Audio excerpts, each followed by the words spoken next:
आप देख रहे हैं एकता बी न्यूज शाहिर खान। आइए देखिए आज की रिपोर्ट। ये बिल मुसलमान की भलाई का नहीं बल्कि उनके वजूद और विरासत को मिटाने का बिल है। ये वही सरकार है जिसने राम जन्मभूमि ट्रस्ट में ये लिख दिया कि जिला अधिकारी भी अगर होगा तो हिंदू होना चाहिए।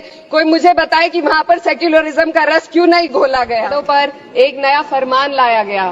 पहले उत्तर प्रदेश में मुसलमानों को नमाज पढ़ने पर रोक लगाई और फिर सौगात दीजिए। आपको ये बताना चाहती हूँ कि ईद के मौके पर एक विधवा महिला अपनी लड़की के साथ मेरे पास आई और उसने बताया कि वह एक वक्त की प्रॉपर्टी में रहती है। वही उसके सर पर छत का काम भी करती है और उसकी रोजी रोटी भी वहीं से आती है। वो इस बिल को लेकर इतनी फिक्रमंद थी कि कहीं उससे वो उसकी संपत्ति ना छीन ली जाए। वो अकेली एक ऐसी महिला नहीं है, ऐसे लाखों लोग हैं जो वक्त की गरीब महिलाएं जो वक्त की संपत्ति से अपना रोजगार चला रहे हैं। और ये जो वक्फ बाय यूजर क्लॉज के हटाने से लाखों वक्फ की जायदाद अपना स्टेटस खो देंगी और लाखों लोग इसी तरीके के लोग सड़कों पर आ जाएंगे। वक्फ क्या है, वक्फ बाय यूजर क्या है? इसका ये मतलब है कि कोई जायदाद अगर सालों से दीन और भलाई के कामों के लिए इस्तेमाल हो रही हो तो वो खुद ब खुद वक्फ मानी जाएगी। हिंदुस्तान की अदालतों ने भी इस बात को तस्लीम किया है। वक्फ बाय यूजर सिर्फ वक्फ बोर्ड को ही मिली कोई खास सौगात नहीं है, ये बल्कि सभी अन्य धार्मिक ट्रस्टों को परंपरा और यूज के आधार पर बिना किसी डॉक्यूमेंटेशन के धार्मिक चरित्र को डिक्लेयर करने का राइट मिला हुआ है। भारत के संविधान के आर्टिकल 13 क्लॉज 3 में कस्टम और यूसेज को कानूनी वैधानिकता प्रदान करता है। इसी आर्टिकल से वक्फ बाय यूजर भी निकला गया है। इस बिल के कानून बनने पर वक्फ बोर्ड तो इस प्रोविजन से हाथ धो बैठेगा, लेकिन अन्य धार्मिक ट्रस्टों को यह सुविधा जारी रहेगी। इससे भारतीय संविधान के आर्टिकल 14 और 15 का सीधा उल्लंघन है, जो धर्म और जाति के आधार पर भेदभाव और कानून के सामने सभी की बराबरी पर जोर देता है। मैं इसके साथ ये भी कहना चाहती हूँ कि सत्ता के लोग जो एक दूसरे की पीठ थपथपा रहे हैं कि वक्फ बाय यूजर का जो अमेंडमेंट इन्होंने दिया उसको एक्सेप्ट कर लिया गया है, लेकिन इनकी शरारत यह है कि उसके साथ ही एक ऐसा प्रोवाइजो इसमें शामिल किया गया जिसके आधार पर यह कहा गया है कि अगर कोई भी वक्फ की संपत्ति विवादित हो तो वो अपना वक्फ स्टेटस खो देगी। तो जो अमेंडमेंट इन्होंने दिया है जिसको एक्सेप्ट कर लिया गया है उसका कोई मतलब नहीं है, ये इनकी नीयत है जो साफ जाहिर हो रही है। सोने पर सुहागा एक काम और किया है। सरकार ने वक्फ की कानून के सेक्शन 107 को हटाकर लिमिटेशन एक्ट में 12 साल तक ही किसी के खिलाफ अदालत में जाने का प्रोविजन है।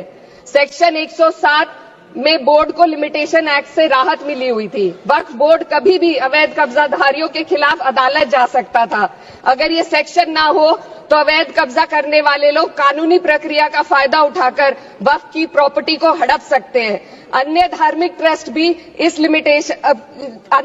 ट्रस्टों पर भी ये लिमिटेशन एक्ट लागू नहीं होती, तो फिर वक्फ बोर्ड के साथ ये सौतेला रवैया क्यों किया जा रहा है? धर्म को देखकर दोहरी नीति क्यों अपनाई जा रही है? सेक्शन 107 और वक्फ बाय यूजर को अगर एक साथ पढ़ा जाए तो इससे लाखों वक्फ की प्रॉपर्टी पर कब्जा किया जाएगा। इसलिए ये बिल मुसलमान की भलाई का नहीं बल्कि उनके वजूद और विरासत को मिटाने का बिल है। हिंदुस्तान में बहुत सारे धार्मिक ट्रस्ट हैं जिसमें उस खास मजहब के लोग शामिल होते हैं और उसका इंतजाम करते हैं। और ये बात समझ में आने वाली भी है क्योंकि जो व्यक्ति अपने मजहब के रीति रिवाज को जितना अच्छे से समझ सकता है किसी अन्य मजहब का व्यक्ति नहीं समझ सकता।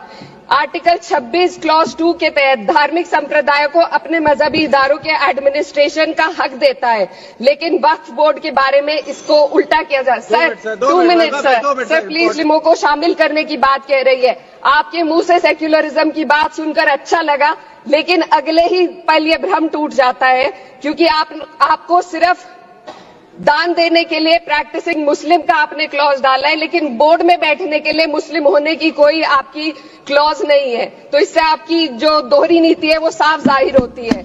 ये वही सरकार है जिसने राम जन्मभूमि ट्रस्ट में ये लिख दिया कि जिला अधिकारी भी अगर होगा तो हिंदू होना चाहिए। कोई मुझे बताए कि वहां पर सेक्युलरिज्म का रस क्यों नहीं घोला गया? सर आखिर में मैं अपनी बात को खत्म करने से पहले महिलाओं का मुद्दा बार बार उठाया जा रहा है। सरकार का कहना है कि बोर्ड में मुस्लिम महिलाओं को रिप्रेजेंटेशन देंगे। इस कानून से पहले भी मुस्लिम महिलाएं बोर्ड में मेंबर रह चुकी हैं। और मिनिमम 2 का प्रोविजन था, उससे ज्यादा भी हो सकती थी। सर, मैं ये कहना चाहती हूँ कि सरकार ने महिलाओं के लिए ऐसा कौन सा नया काम किया जिसका ढिंडोरा सरकार का हर सदस्य पीट रहा है। इस बात की तायीद अगर आपकी तरफ से कोई मुस्लिम महिला करती तो हम उसका यकीन भी करते, लेकिन अफसोस आपकी इतनी लंबी कतार में एक भी मुस्लिम महिला हूँ।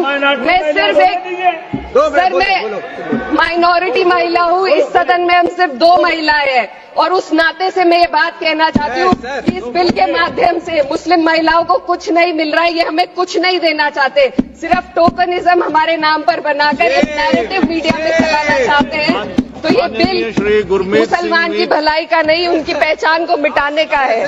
सर, अंत में मैं बस यही कहना चाहती हूँ कि कागजों की कैद में बस नाम रह जाएंगे, वो जो हमारे थे सिर्फ दावे में रह जाएंगे। इस बिल के द्वारा मीठी ईद के जायके को कड़वा करना, यही असली सौगाते मोदी था। बहुत बहुत